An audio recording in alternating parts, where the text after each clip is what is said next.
Ang alamat ng paru-paro. Noong unang panahon, may ulilang magkapatid na naninirahan sa isang malayong baryo. Ito ay sina Amparo, na ang palayaw ay Paro, at ang nakababata naman ay si Perla. Magkaibang ugali ng magkapatid. Masipag si Perla, ngunit si Paro naman ay walang inaatupag kundi ang magpaganda.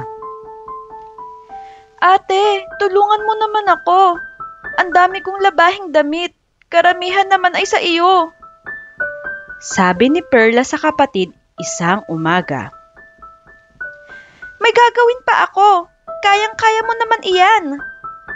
Sagot naman ni Paro habang papalabas siya ng bahay upang pumitas ng bulaklak na ipapalamuti niya sa kanyang buhok. Pumunta na nga si Perla na mag-isa sa tabing ilog para maglaba. Si Paro naman ay pumunta sa kanilang hardin. Habang pinipili niya kung aling bulaklak ang magandang iipit sa buhok, may matandang babae na lumapit sa tarangkahan. Ineng, maaari mo ba akong malimusan?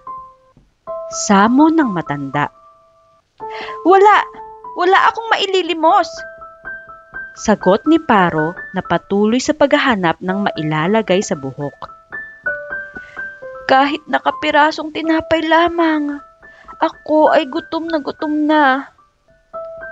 Pagsusumamo ulit ng matanda. Sinabi ng wala! Sigaw ni Paro, sabay pagpitas sa isang bulaklak na maganda ang kulay. Naggalit ang matanda. Hindi ka lang pala tamad. Maramot ka pa at walang galang sa matanda. Gagawin kitang tulad niyang hawak mong bulaklak, ngunit isang kulisap. Engkantada pala ang matandang babae. Nang bumalik sa bahay si Perla, hinanap niya ang kapatid sa loob ng bahay. Nang hindi makita, ay pumunta siya sa hardin dahil alam niyang mahilig ito sa bulaklak. Subalit, wala pa rin si Paro. Maya-maya pa ay may lumipad na tila isang kulisap sa ibabaw ng mga bulaklak. Ang kapatid ang unang naisip ni Perla dahil sa ganda nito at hilig sa mga bulaklak. Paro!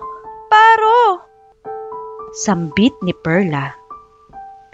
Nang lumaon, ito ay tinawag na paru-paro.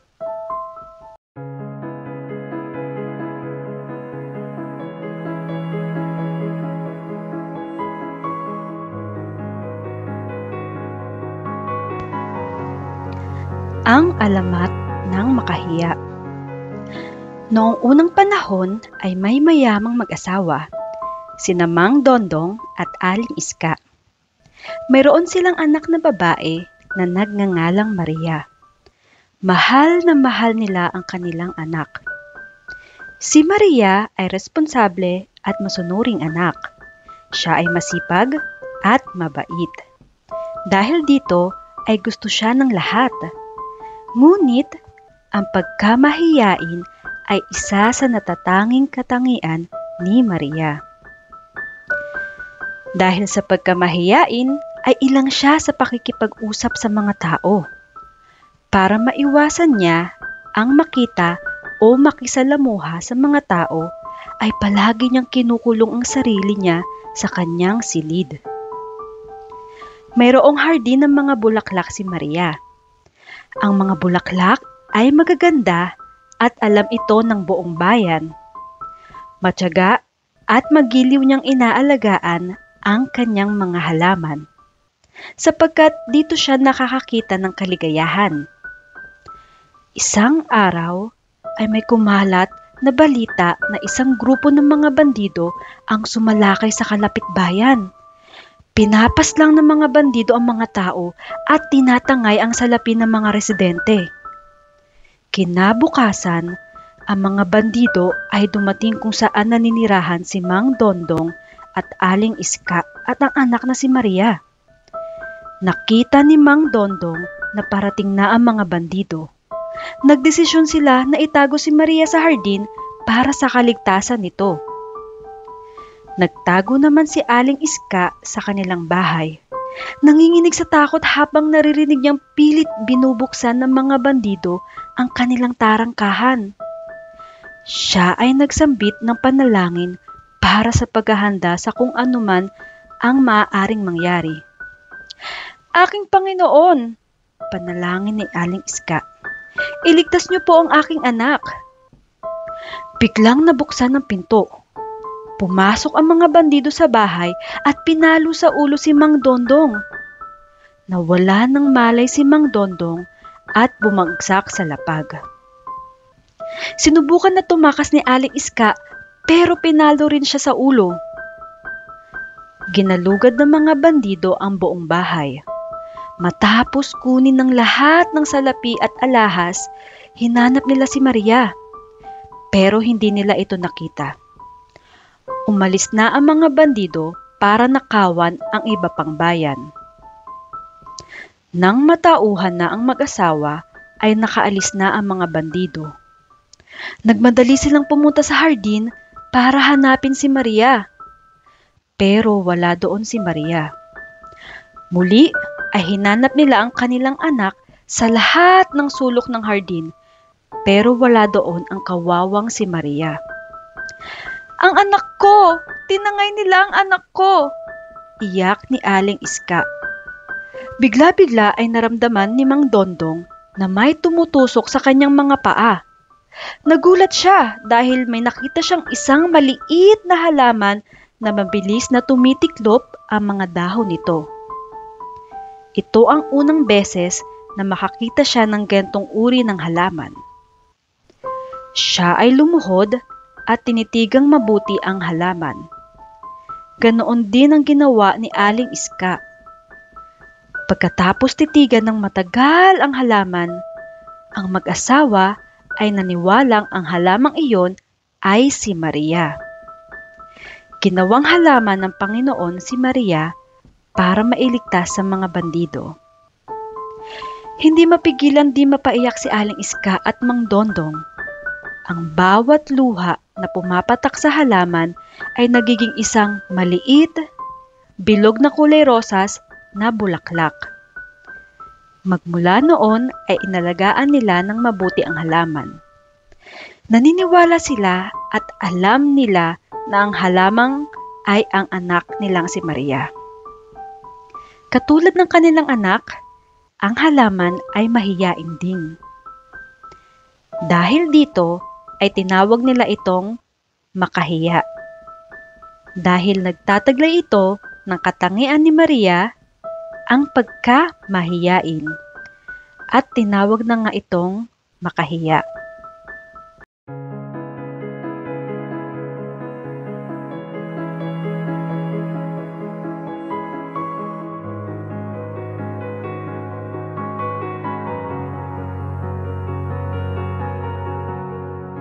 Ang alamat ng pinya. Noong unang panahon, may nakatirang mag-ina sa isang malayong pook. Ang ina ay si Aling Rosa at ang kanyang anak ay si Pinang. Mahal na mahal ni Aling Rosa ang kanyang nag-iisang anak, kaya naman lumaki si Pinang sa layaw. Gusto ng ina na matuto si Pinang ng mga gawaing bahay, ngunit laging kinakatwiran ni Pinang na alam na niyang gawin ang mga itinuturo ng ina, kaya't pinabayaan na lang ni Aling Rosa ang kanyang anak. Isang araw, nagkasakit si Aling Rosa. Hindi siya makabangon at makagawa ng gawaing bahay. Inutusan na lang niya si Pinang na magluto ng lugaw. Isinalang ni Pinang ang lugaw, ngunit napabayaan dahil sa kanyang kakalaro.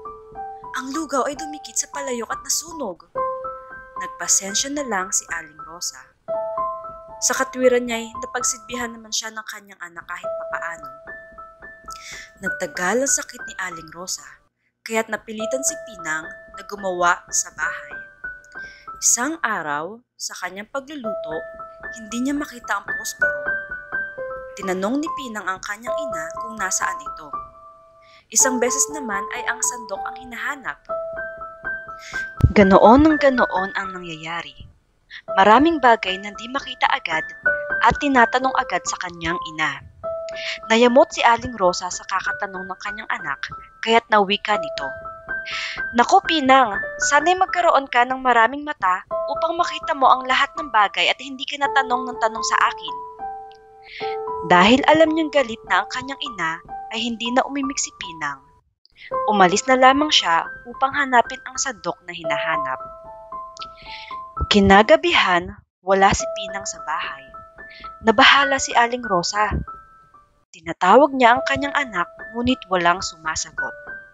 Napilitan siyang bumangon at naghanda ng pagkain. Pagkaraan ng ilang araw ay magaling na si Aling Rosa. Hinanap niya si Pinang. Tinanong niya ang mga kapitbahay kung nakita nila ang kanyang anak. Ngunit naglahong parang bula si Pinang. Hindi na nakita ni Aling Rosa si Pinang. Isang araw, may nakitang halaman si Aling Rosa sa kanyang bakuran. Hindi niya alam kung anong uri ng halaman niyon. Inalagaan niyang mabuti hanggang sa ito ay magbunga. Laking pagkamangha ni Aling Rosa nang makita niya ang anyo ng bunga nito. Ito'y hugis ulo at napapalibutan ng mata. Biglang naalala ni Aling Rosa ang huli niyang sinabi kay Pinang, na sana'y magkaroon ito ng maraming mata para makita niya ang kanyang hinahanap. Tahimik na nanangis si Aling Rosa at laking pagsisisi dahil tumalab ang kanyang sinabi sa anak. Inalagaan niyang mabuti ang halaman at tinawag itong Pinang. Sa paglipat-lipat sa bibig ng mga tao, ang Pinang ay naging pinya.